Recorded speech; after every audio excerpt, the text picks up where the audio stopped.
Thank you all so much for being here. I'm really excited to be here with you and just kind of go through the ballot.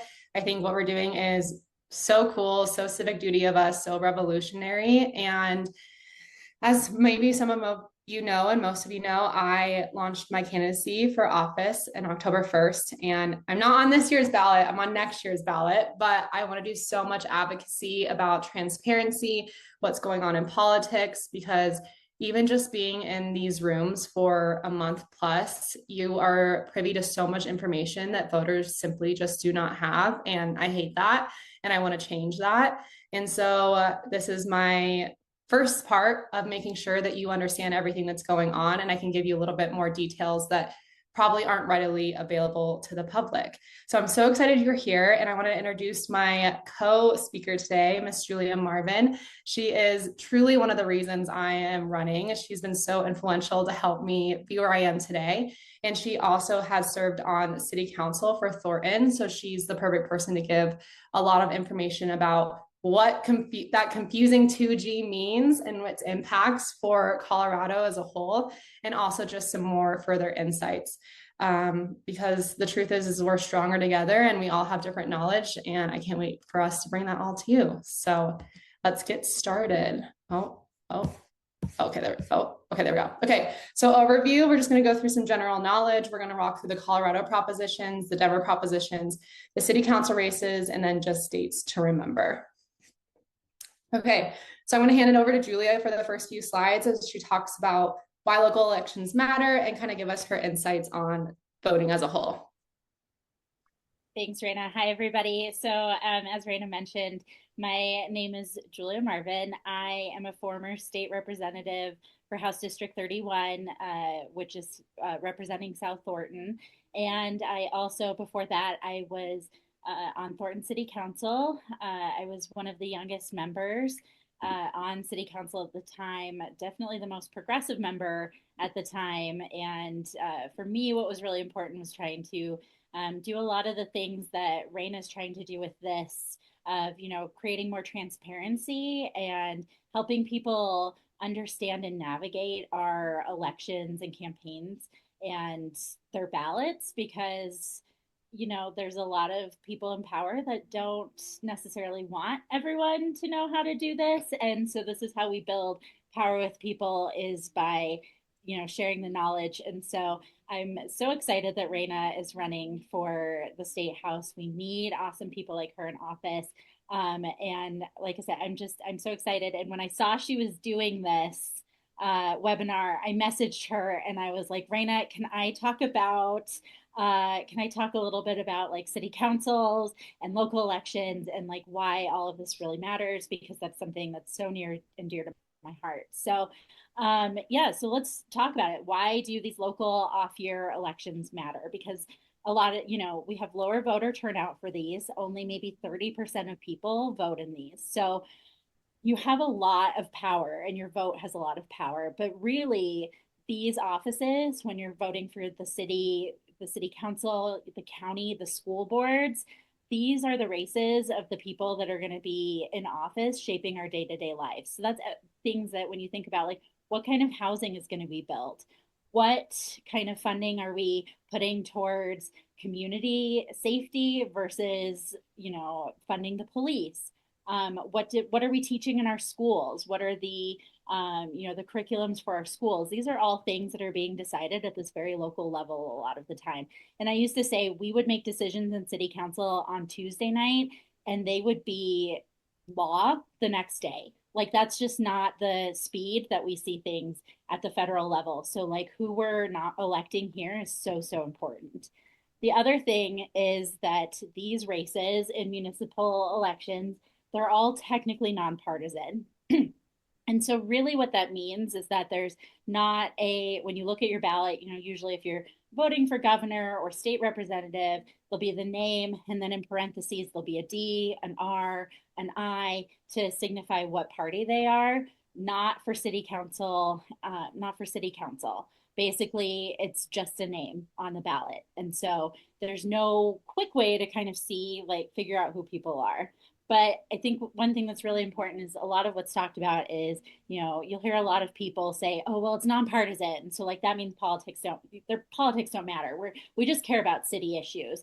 And don't let that fool you. People always have an agenda. You don't check your values. I would say you don't check your values at the door. When you go into city council to vote, you're not checking your values at the door.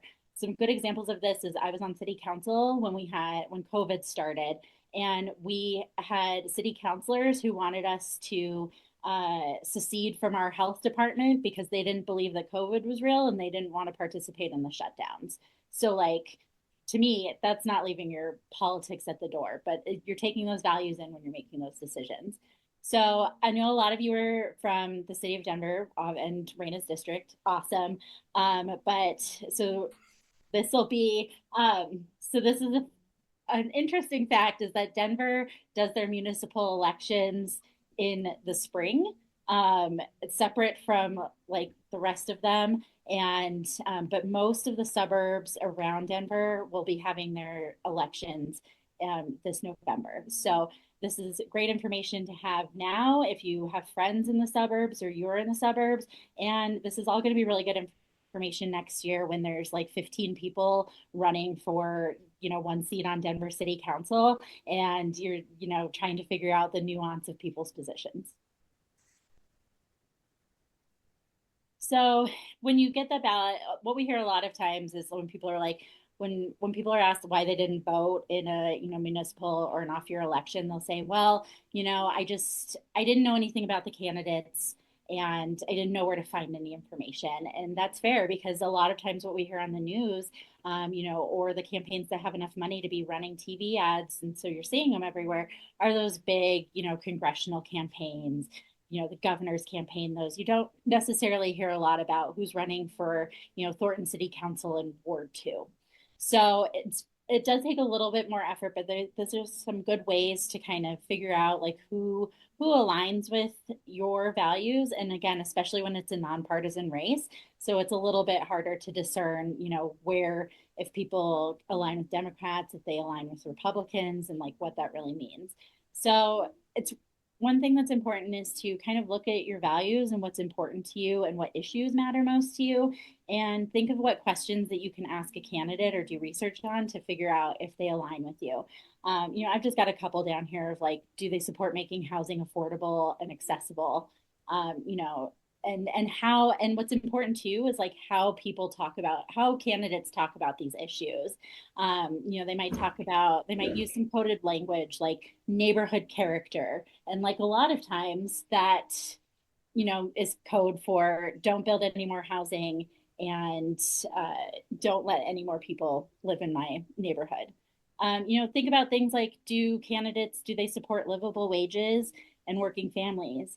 Especially now, do they show up for immigrants? Are they showing up for LGBTQ folks? Are they showing up for their other marginalized neighbors? And then also, what are their leadership values and characteristics? Like, are they being transparent? Are they trustworthy? Are they, like, frankly, just a normal human being?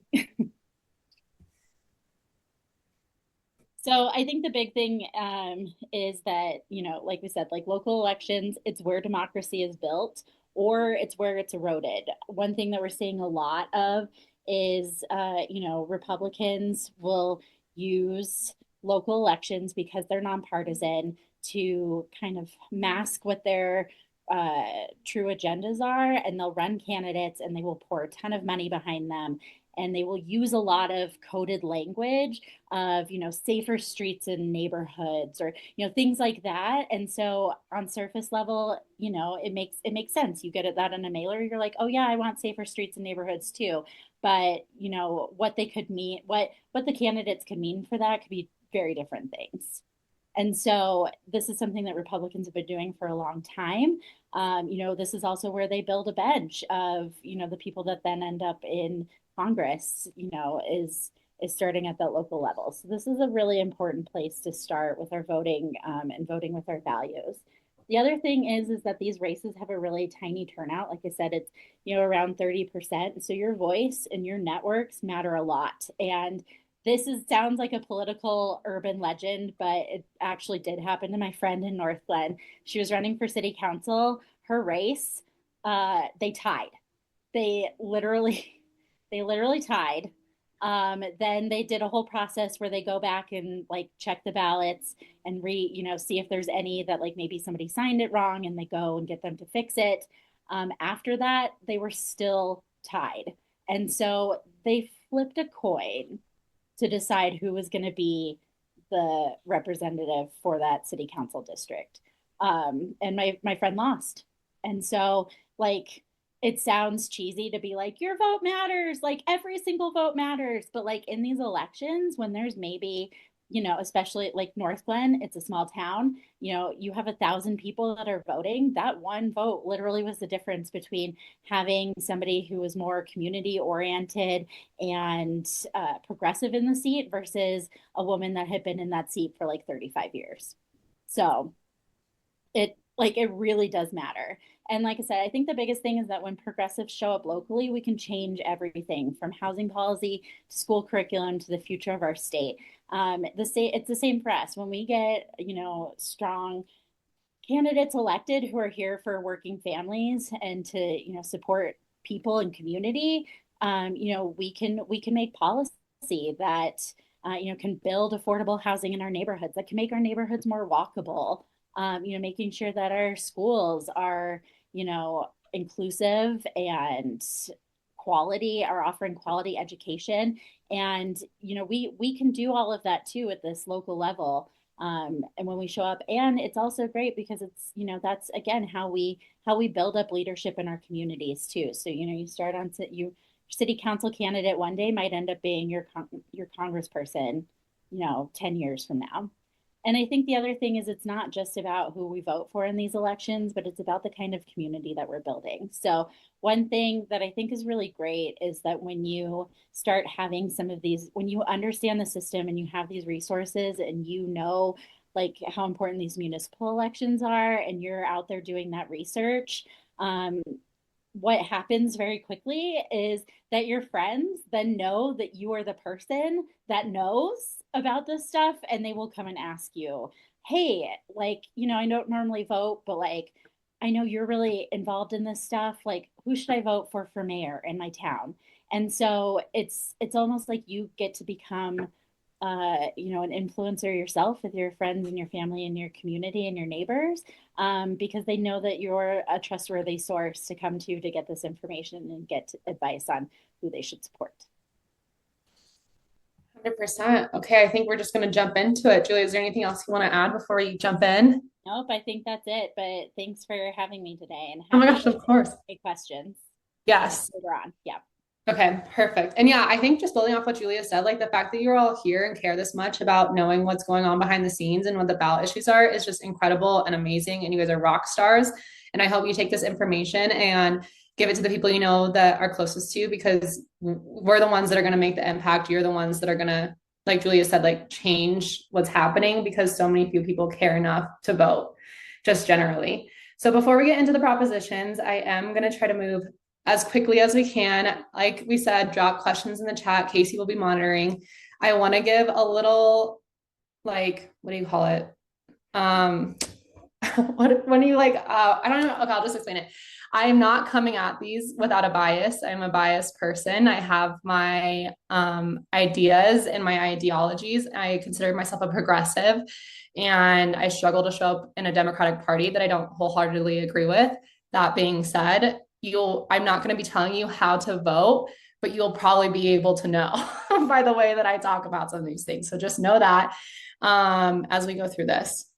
And I think a lot of you are here because you know where I stand as well. So we love that. Okay, let's get into it. Proposition LL and MM, I kind of consider them like sister ballot measures because they both have to do with the healthy school meals for all.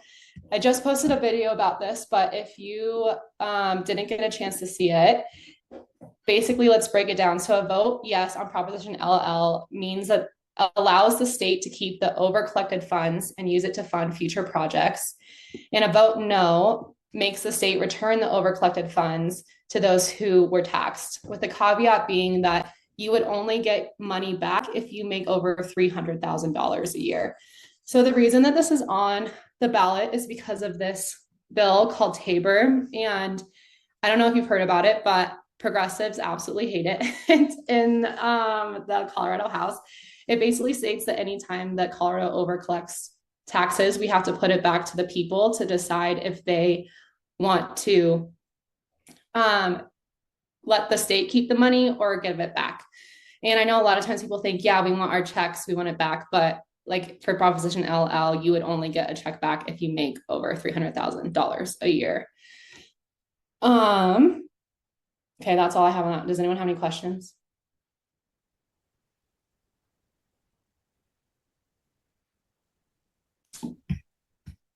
I'm like scared to hit the chat because I'm afraid that I'll okay, we'll go to LMM, and if you have one, we can maybe ask of both of them.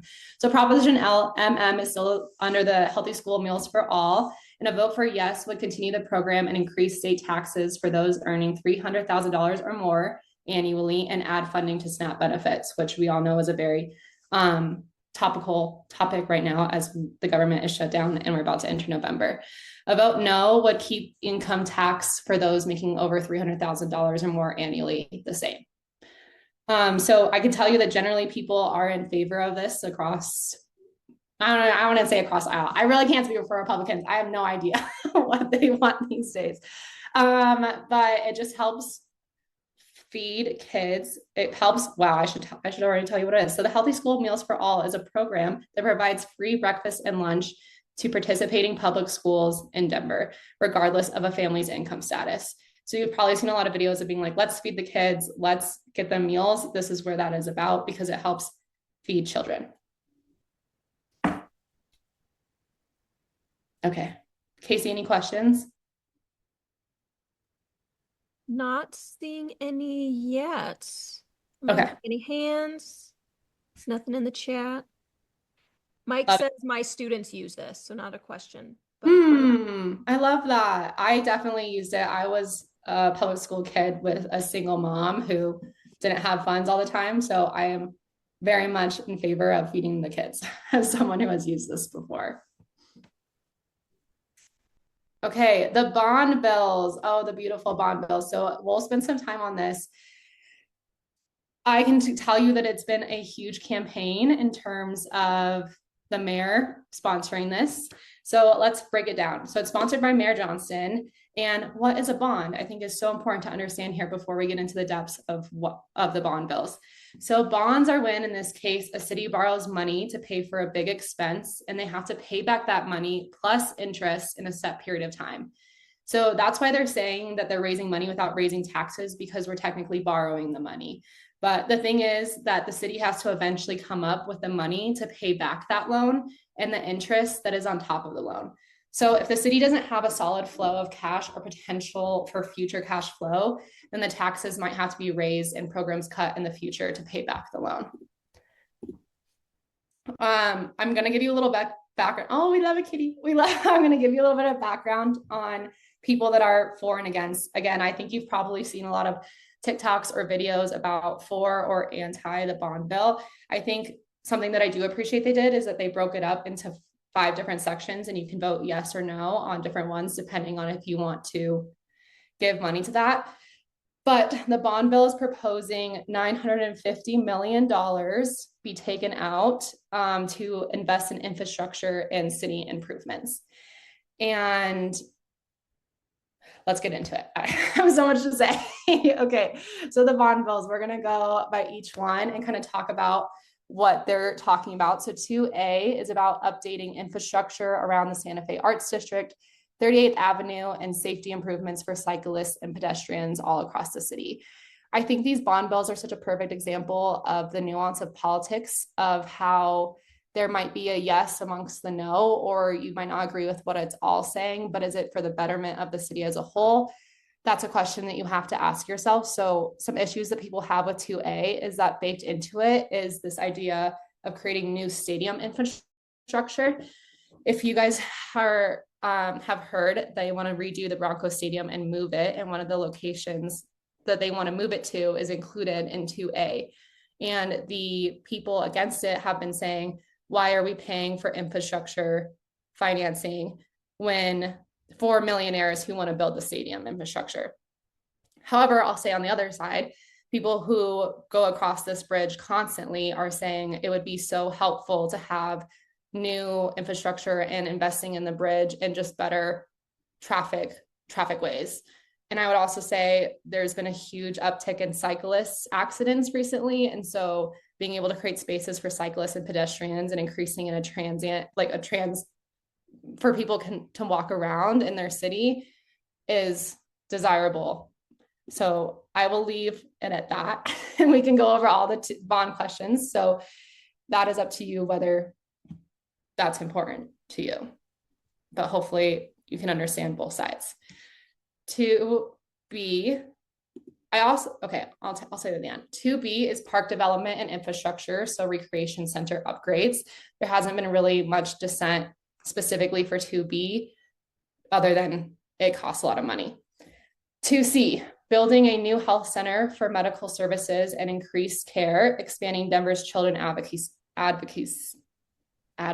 Center. Again, I couldn't find too much anti this other than it's going to cost a lot of money. Rayna, we have a quick question. Yeah. Ask, can you share the cost for each of these for those who don't have their ballots in front of them? Oh my gosh, yes, love that question. I do have my ballot in front of me. Okay.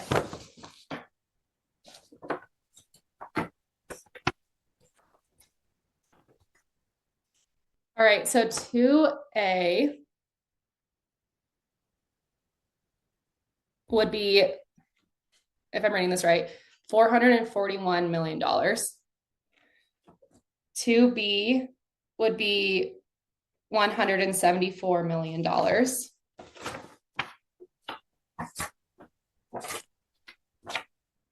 2C would be $30 million. So far is where we're at. Okay. And then we have 2D, which I can tell you personally is the one I struggle with the most, but that is infrastructure improvements to libraries and art and cultural services, including the zoo, the botanical gardens, performing arts centers, all the wonderful places in Denver, and also improvements to animal shelters. And the thing that most people are giving hesitancy on is that it also sends 75 of the 200 million of 2D for a training center for police, fire, and sheriff trainees.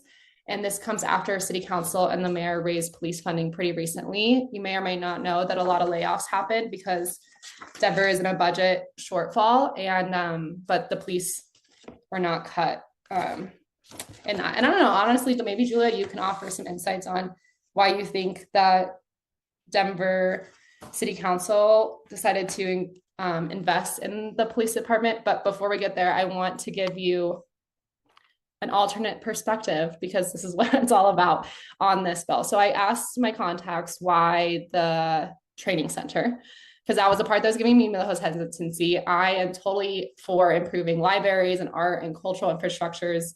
I use those actively.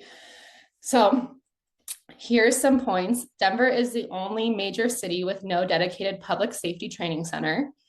As such, Denver Police Department officers have to train at high schools, which like high school campuses. And this will allow our first responders to train together more efficiently across their various departments. So those are the suggestions in support of the training center. But Julie, do you want to add anything there? Oh, Casey, can you unmute her? Okay. Yeah, thanks. Yeah, I think so part of the reason for the increases in the police salaries after Denver had made those significant budget cuts was because they are unionized, and so because of their collective bargaining agreement, that was a part of it. They have regular increases to their salary and wages, so that's kind of like why that happened. And yeah, I think that's kind of the main piece of why. Oh, that's beautiful. Thank you. Yeah, I appreciate that. because a lot of times we just don't know. We just see the headline 100%. And then, yes, and so the last one is 2E, and that one is $59 million. And that would go to building housing, which I imagine is kind of like the mayor's revive of 2R that was on the ballot last year, and upgrades to shelters and facilities. And so now that we've gone through all of them, I want to say, offer some nuance here in the way that many of these bond bills are presented. And I think something that's so important to know about Colorado is that it is a wealthy, poor state in the fact that our state house and our representatives have very little money to use to invest and make our city better. And I'm just going to give you the information people have told me. A lot of the building and the infrastructure we've seen so far have been due to COVID. And those projects that were stopped because of it, we're now seeing the completion of COVID projects. And because of the big ugly bill that Trump did, Colorado had to cut a further $1 billion from their budget when they already cut $1 billion from their budget at the beginning of the year. And so basically where they're operating with very little money, and the people in favor of the bond bills are saying if we don't pass some of these, that we will not have money to create infrastructure change and continue to develop Denver at the rate of which people are coming. And so it's a way to put money back into the state. Of course, the opposition is saying this is so much money, we're going to have to pay it back eventually. What will that look like? And there you have the two sides. Julie, do you want to add anything to these? Yeah, just a couple of things. I think I dropped an article in the chat from Denverite that kind of goes through with a little bit more nuance of like what happens if these bills pass, what happens if they don't. And so I think that one thing to note about the bonds is that a yes vote won't raise taxes, but also like a no vote won't lower them. So it's just one of those things of I think, looking at each of them and seeing what they do, and if it's something that you think that Denver should be putting more investments in.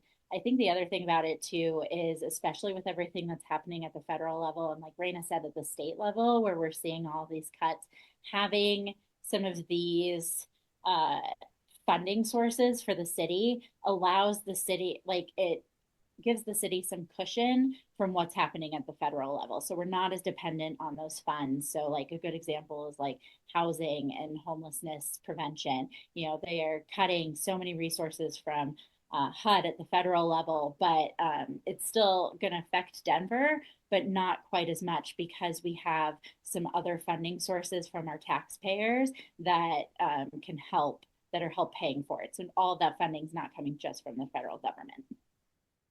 100%. I love that perspective too, because I'm also very much, I realize I might come off like I don't like these bills, but I also am very much like the world's on fire, it's burning. What is money? Let's make Denver better, and like let's take care of our people. So that's also very much where I come from too. Well, and like I said, I think that's why I really like the Denverite article, because I find the bonds so confusing, and it really and you'll hear that opposition like talk about like, well, if we don't do this, then eventually taxes will be lowered. And it's like, that's not true necessarily. Yeah, that's not true. So it's helpful to, again, it's like if you aren't having to pay more and you're not going to get money back, yeah, why not? Why not? Mm-hmm. I think it's just a perfect example. These bond bills really make me feel it in my body, where I'm like, ugh, like it's almost exactly what I want, but like there's of course special interest baked in, just like there is in many, many laws and bills here in Denver. Yeah, I think 2D is a really good example of that, of pairing something that maybe is giving some people hesitancy with something that is like universally. Mm-hmm. Casey, did we have any questions? You look like you're about to, yeah. Yeah, we have one. Backtracking just a little bit, Karen asks, does MM address anything about food waste, kids being given food and throwing away, or how they are addressing the influx of garbage from single-use meals? Love kids getting fed, but curious about other effects and how it's being considered and accounted for. Love, go for it, Julia. Yeah, so this was something when I was in the state legislature, we were talking a lot about is the funding for school meals because we knew that there was going to be a funding shortage. So there are some efforts at play in the state legislature to do some studies to kind of see where food waste is happening and what can be done to prevent it so that all of the money, so the money is being used more efficiently, right? Because it's like, okay, we have a finite amount of it. We want to keep providing these school meals. So how can we make sure that the programs are working in the best way so that we're not wasting food or money? So I don't think there's anything about it specifically in the proposition, but I do know that that's something that's on the mind of several of the advocates of this initiative in the state legislature to move that forward to be doing some of those studies and figuring out best practices. Love. Anything else, Casey? Not yet. Okay, great. Okay, 2F, guys. I have absolutely nothing on this. I scoured the internet, but like, I think it's simply just a name change. A vote yes, change the name. A vote no, the name stays the same. I don't know, Julia, do you have any thoughts on this? So I actually do. Okay. So full disclosure. So I currently I work in communications for the city and the housing department. But we were talking with the excise and licensing comms people a couple days ago, and it really is just changing. So they want to change the names that it really reflects more of what they do, and so that like people have a better understanding of like what the department is, because when you hear excise and licensing, it's not really indicative of like all of the things that they actually do, but they, because it is in the charter, it's in the city charter, and so you can't just change the name, so you have to go to voters to change the name. So yeah, so that's a good question. So it's changing the name of the Department of Excise and Licensure. And Rayna, do you have off top of your head what they want to change the name to? Is it Consumer Protections? To the Department of Licensing and Consumer Protection. Yes. Yeah. So that's, yeah. So it is literally that, like they just want to change the name so that it's more reflective of the work that they do in the department. But because it is directly stated in the city charter, you can't change the name of it unless the voters approve it. Perfect. We support name changes, they should go by the name they want to. Okay, 2G. So I'm going to hand it over to Julia. At large city council seats. This is by far one of the most confusing, weirdly worded ballot measure, but I think what we're going to learn before we move on, here asked if there are costs to change the name. Oh, that's a great question. Julia, do you know that? Not really. Like I said, like Sophia, you're right. Like there's a little bit of a cost to change to change it in branding, but also like most of that is most of that's like digital assets, so it would be like changing the email headers and changing the department logo. So it's not a big cost. There might be a little bit of a cost for like signage, but that would all be something that they will that would be baked into their budget, the department budget for next year of under marketing costs. So it would already be accounted for. Okay, perfect. I was just going to say, what probably Julia will reveal to us is that this is a very GOP backed initiative. And at that, I'll let you have it, Julia. Yeah. Rayna, do you want to like read? Would you? Oh yeah. Like reminding everybody like what is the language on the ballot? Yes. Okay. Referendum question 2G. Shall the charter of the city and county of Denver be amended to change the method for electing the two at-large council members by designating a council member at-large seat A and council member at-large seat B, and requiring that a candidate for election to either seat be elected in the same manner as the mayor, auditor, and clerk and recorder? Okay. Yeah. So basically, okay, so or not Thornton, Denver City Council, you have council members by district, and then there's two at-large council members. So your district ones are only running to represent their certain area. So if you live in that district, you're voting in that election. You're not voting in all of them. There's two at-large seats, and if you're running for those, you're running city, like you're running to get votes from everybody in the city. And so the way it works now is that everybody that wants to run for an at-large seat, they all, get petition to get on they get their signatures to get on the ballot. And then when you're voting, you vote for two of them, and then it's like the two highest vote getters that win the seat. So that's just generally how it's always been done. And so this would change that. So uh, instead of it being like, okay, a whole list of everybody and you pick your top two, you pick your two, it would be you've got seat A and there's these three candidates running, and then you've got like seat B and you've got these three candidates running. So yeah, there's there's a lot of thoughts on this. I am not like I have thoughts and feelings on it, but really kind of how I feel is that like it makes it like so right now it's like it makes it so you can just pick your top two people, and the two people that work the hardest to win are going to earn their seats. But 2G is going to change that by separating those seats into these two individual seats. So if it passes, well, basically I'll kind of have like half the choices we had before, because you could have like you could what could happen is that you could have two candidates that you really love, and if they both decided to run for seat A, you're going to have to make a choice between them, and maybe you don't like any of the candidates that are running for seat B. And so it's almost anti-democratic in a way, because like instead of getting to choose the two that you want for the same seat, you're going to be stuck, choosing maybe from a list of people that you don't really like, and you're only going to be able to support the one person, running for the other seat that you do like. And like now, candidates would have to decide if they're going to run for seat A or seat B.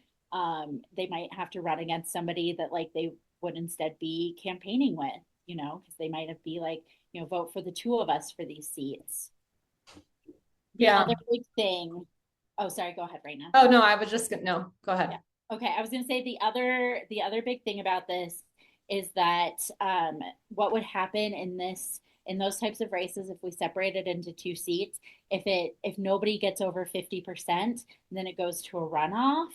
And so there's two, these are where kind of some of those red flags come from of like why this, why now? And it's because when we have those runoff elections, they have even lower voter turnout. And that's a lot of times where like the dark money, which is all of like the outside groups that don't have to tell you like where their funding is coming from, and they don't have any campaign finance limits. And so they can just pour all of their money in. That's when they're going to be able to do that. So it can make it harder for just community grassroots candidates to run, and it gives a lot more power to corporations and special interests. um, and so I think that the other piece of this is honestly it's a little bit confusing, the whole thing. On first glance, if you read it and when you hear some of the arguments for it, you can be like, oh yeah, this makes a lot of sense. But for me, whenever there's those types of ballot initiatives, it always makes me think twice of like, okay, who is pushing this? Why would they want it? And like, what are some of the unintended consequences of it? So um, it was controversial among the council members when they were voting if they were going to put it on the ballot or not. And so, like, it only passed by 7-6, like 7-4-6 against to put it on the ballot. So that shows you like how razor thin it was to begin with. And like for me, the other part of this is I another thing is looking at it in the context of everything of like why now? Like why are we, it's not something that's been an issue, so why would it matter now? And from what I've heard, I was asking some friends who are involved in things, and one thing somebody said is that like we have two very progressive city councilors in the at-large seats. And so it's very interesting that these two, grassroots progressive candidates won those two at-large seats. And then all of a sudden, there's this push to change the elections to allow, to make it harder for grassroots candidates to run. So just something to keep in mind. Awesome. And we do have a quick question. Chelsea asks, is there a difference between seat A and B when they're choosing which to run for? No. So it'll just be you're running for A, you're running for B. We could probably see it, where like two progressives one would choose A and one would choose B, but then the GOP or like the Republicans here in Denver would probably stack it with like other candidates. And unfortunately, the reality is they have so much money. Like they have, and Julia was so true. Like something that I'm cautioned against as I'm running constantly is like, you don't know how much money comes in at the end. And there's so much money that floats around in these races that we experienced it in District 4, where one person was set to win, a progressive, very progressive, great liberal. And 4 days before the election, like $400,000 was pushed into the candidate against him so that they won instead of him. And so it's just, hopefully we can make that not a reality with our council members too. Okay. I feel like I see chats. Are those questions or no? Comments. Okay. Rage at that story. I know. And I think like they worded this so perfectly to the point where like you're like, well, why wouldn't we want to vote like how we vote for the mayor? And it's just that was intentional. Yeah. So literally spread the news, guys, specifically around this one. Because the people need to know because it's confusing. Okay, we have one more. Look at us. We're flying through civic baddies. Okay, so this one is also so split on terms. I'm sure Julie knows this too. In terms of where people stand, I'm going to try to give the most reverse explanation of the both sides that I can. So this one has to do with tobacco products. To break it down simply, a vote yes, the city will continue to ban the sale of flavored tobacco products. So we're talking flavored vapes mostly. I really feel like this is what it's like situated around. And a vote no, the ban would be repealed and businesses would be allowed to sell the products again. So this is already in progress. This is already like we've already banned flavored tobacco products here in Denver. And I would say a big push of it would come from the teachers, the schools, the school board, some school board members. I don't know if all. Honestly, Julie, you could probably talk to that about keeping vapes out of our schools, vapes from our kids. It's the messaging on the vote yes side is very pro this because of students. And then on the vote no side, you have the people who are like more pro small business. Oh my gosh. Okay. Let me sum this up for you guys. I wrote it down because it's so nuanced. So the thing you should know is that Colorado funds preschool through tobacco sales taxes. That was something that we voted on a while ago that we agreed to saying, yes, that's what we wanted. And the big proponents for the vote no is that we do not currently have another funding set up to fund preschool if we were to keep this going. So already the city would lose $13 million further per vote yes. Oh my gosh, I'm nervous. I'm explaining this, but this is very, people feel strongly in both ways. We're already in a budget shortfall is exactly what I'm telling you, but also we could nicotine taxes fund $45 million for universal preschool, and a ban could jeopardize Denver's Proposition EE to share and reduce preschool access. And so that is a huge, people on the no side are for. And then also, it would affect small local businesses. We are talking about tobacco sales shops when we're talking about small local businesses, but neighborhood employers, it would cripple 100 plus Denver shops, and the majority of which are women and minority owned. Their reasoning is that, kids are going to get nicotine regardless, whether we ban it or not. But the people on the yes side are saying we've seen a significant difference in this referendum in the banning of products. I'm going to stop right there because it's a lot to take in. And again, this is one of the examples of this really sucks in terms of what we're voting on and what it means. But I'll open it for questions. And Julia, if you wanted to add anything to that too. Not a question, but an addition from Mike. Flavored nicotine pouches, flavored nicotine gum, flavored wraps are also banned in this. Okay. And Mike also says you're doing great. No, thanks. It's so hard. It's so nuanced because I think you can sit there and say, like, yes, I want to make sure kids don't have tobacco. I mean, right. We all know, we all had those like smoking ads when we were in high school that scarred us forever. And I went to college with vapes and everyone had one. And then, but it's also like preschool is such an important issue. And we're already at such like a care shortage here for daycare that it's just crazy. And to lose more funding to that would be really hard when we don't have a viable option to replace that funding. Mike also adds that it's already illegal for kids to buy these. It's already 21 and up. More to think about.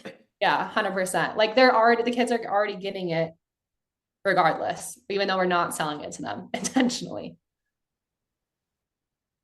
Julia, did you want to add anything? Sorry, I cut you off there.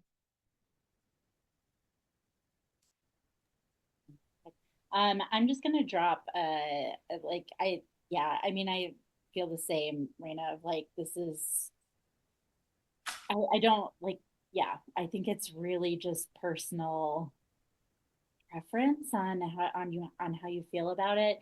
There's a good article again in the Denverite. They've been doing some good reporting on this stuff that talks a little bit about like how city council got like how we got here.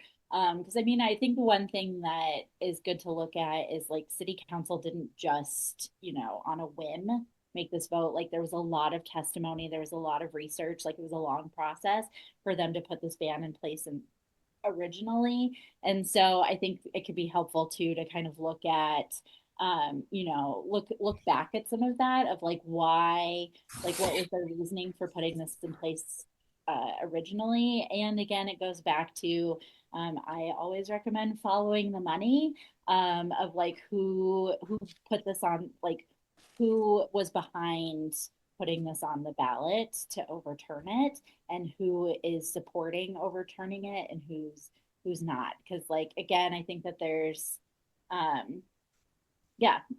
think that again that sometimes that context can really help.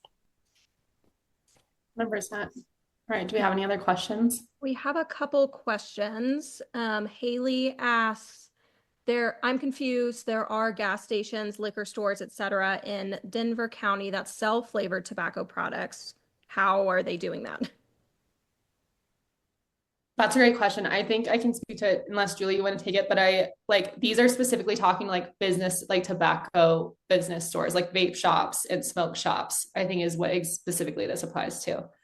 I don't know, Mike, it sounds like you have some information on this too, if you. Yeah. Mike, I can unmute you if you would like to interject. Give me a little nod. Okay. A great question, Haley. Maybe that's where they're getting it. Thank you for that. Yourself, sorry. And you can cut me off whenever. So the ban doesn't go into effect till January 1st, 2026. If this is passed, can I speak about how like Denver City Council got, or should I? Is it only chat? Sure, go for it. We're community. Thank you. Yeah. So I'm on the no side of Referendum 310. I'm a social worker in Denver public schools. So I hate kids vaping. They don't get it from local Denver stores. So vaping helps people quit cigarettes, right? When we went to all the city council meetings that had public comments, we said that we would pay for more sting operations if they felt like kids were getting this from stores. We said we pay for universal ID barcode scanning, so every product is linked to an ID. But they rejected this.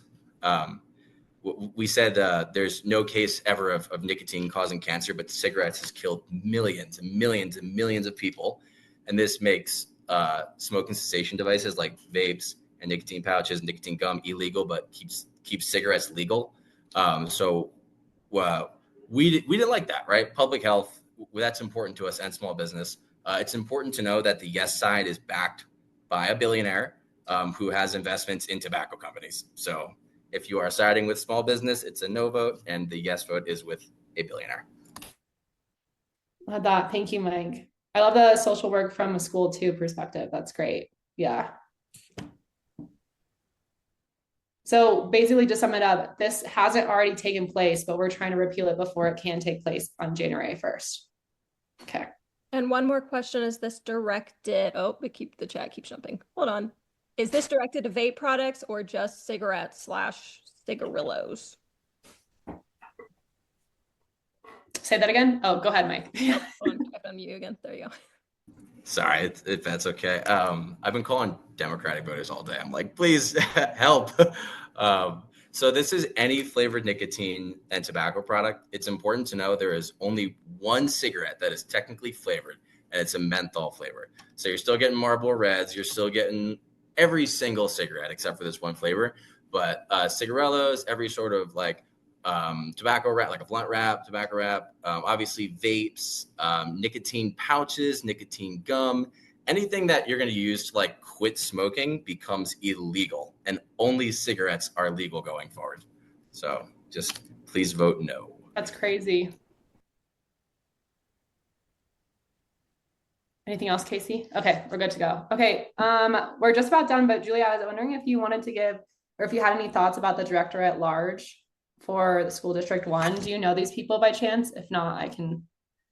I am not totally up on that one specifically, but I do know there's been a lot of dark money going into the school board races, which again is another thing to take a look at. I will say real quick, just to plug this, of like when you're doing your research on the nonpartisan candidates and everything, some good places to look are looking and seeing who else has endorsed them, either elected officials or organizations. So a lot of organizations, and this is something that's great, and a lot more organizations have started endorsing at the local levels. So I recommend, if there's organizations that you trust and support, like Working Families Party is one for me that like I know that my values generally align with them. So if they're supporting candidates, I know that that's somebody that I would want to support too. Conservation Colorado is another one that does it. Denver Area Labor Federation. They have a whole process to vet candidates, for who are going to support unions and middle class families. So again, like those are all what I recommend doing. Is when I don't know a candidate, I usually will go to their website, look and see, is it a lot of fluff? Is there some substance there? I'll look and see what organizations and what people are supporting them. I will go to their social media to see if I can get some more clues as to what policies they're pushing, and kind of what their plans are, or if they're an incumbent, looking at what have they voted on. And then like I said, I also like to look at the voter guides that are put out by different organizations. So Rayna, if it's okay, I have a bunch of them like from different resource guides that I can drop into the chat. Yeah, please. Yeah. I'd love that. And that being said too, like I really am so serious about this being a community effort. So if you have any resources or opinions or just want to further the conversation, please add them to the chat. Like I'm so grateful we're all here together, and hopefully, like I'm sure if you have more questions, Mike is so willing to answer them about that topic. He sounds the most knowledgeable about it, and other things too. We are a community of shared resources.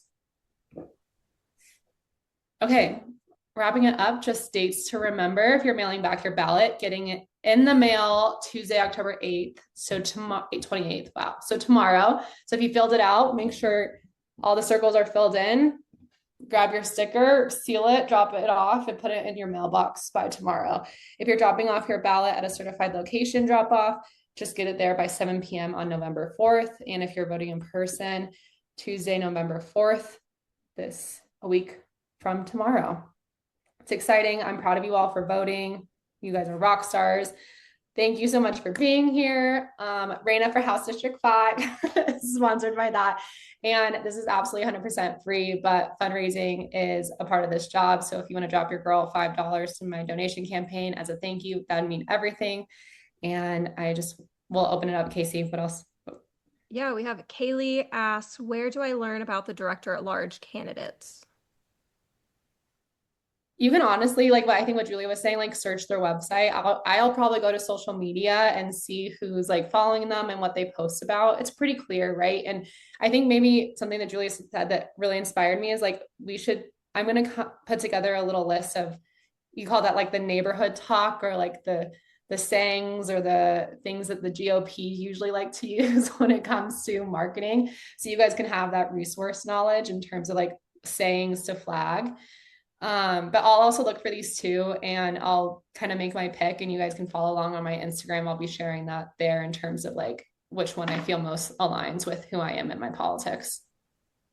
I also just dropped in another guide, the Colorado Education Association, which is the like large statewide organization for like all the teachers unions. So again, usually very like pro public schools, pro school funding, those types of policies.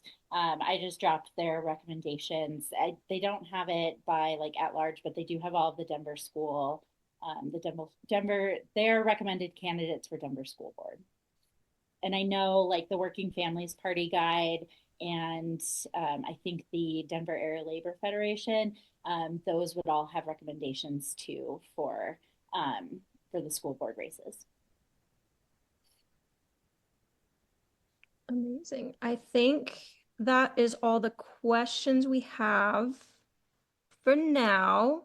A lot of thank yous. A lot of this was amazing. Yay. I'd also like to add that we would love to stay connected to all of you who attended tonight. If you wouldn't mind dropping your names and perhaps social media handles in the chat so we can kind of keep track of who is here tonight and stay connected.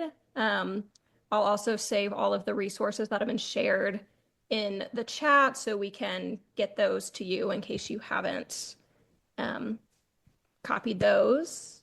Yeah. Yay. Yeah, thank you. I'll send out a little reminder, a thank you email, which will include the Zoom if you want to share it with people that you know, for them to watch it, and then all the links that were shared here in the chat today. But literally, thank you all so much. I'm so grateful, and I truly can't wait to change local government with you all. I'll do the hearts all the way. Just to reach all the generations. Okay, thank you guys so much. Have a good evening.